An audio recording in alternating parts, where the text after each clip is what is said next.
What's up, guys? Welcome to the channel. So this is going to be the first video in a new series that I'm starting on my channel. If anybody on here pays attention to me over on Instagram, I posted a video about a month or so ago that I had purchased a new car. This is strictly a car just for fuel economy with, random ups and downs of gas prices. So the vehicle I purchased is a 2007 Mini Cooper S.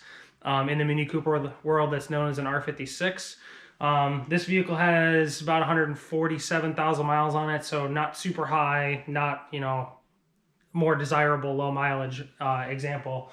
This is the first year of this style S. The previous years before this were a supercharged four-cylinder. This is the first year the turbocharged years run from 2007 to 2013 in this body style.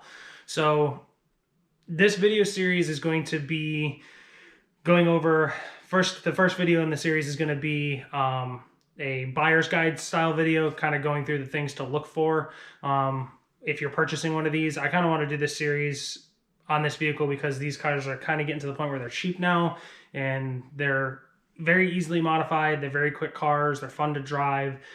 They get really decent gas mileage for what they are and the fact that they're turbocharged. So I kind of wanted to do like a build series on this car just because of the fact that they're affordable and they're fun to mess around with. So the first video in the series is going to be a video going over kinds of the common problems that these cars have and things to look out for if you're going to purchase one yourself. Just so you know what you're getting yourself into, you know what kind of repairs you're gonna have to do immediately after buying it. And then from that point and forward, I'm gonna do like an actual vehicle inspection on this car. Once we do that vehicle inspection, I am going to start a list of things that I need to do to this in order to get it up to, acceptable levels. It's not gonna run the risk of breaking down on me, things like that.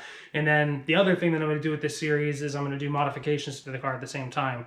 So I don't want this to be just a straight maintenance series where we're doing repairs, because that can kind of get boring. And obviously most of you, if you purchase one of these, are going to do maintenance and mods at the same time. So I'm going to kind of bounce back and forth between maintenance and mods on this vehicle, just to keep it fun, so you're not just doing preventative maintenance all the time. I'm going to call the series Maintenance and Mods. So just kind of, get an idea of what's involved or what's going on with the series. So hopefully this is something you guys find interesting. I'm really looking forward to this because I've been driving this car for a couple months now and I really enjoy it. Look forward to the next video in this series coming out here shortly, which will be, again, the buyer's guide video going over things to look out for on this car. If you guys have any questions or comments about this car or this series that I'm starting on, please comment down below. Be sure to answer any questions anyone has, and I'll see you guys later. Come, selector.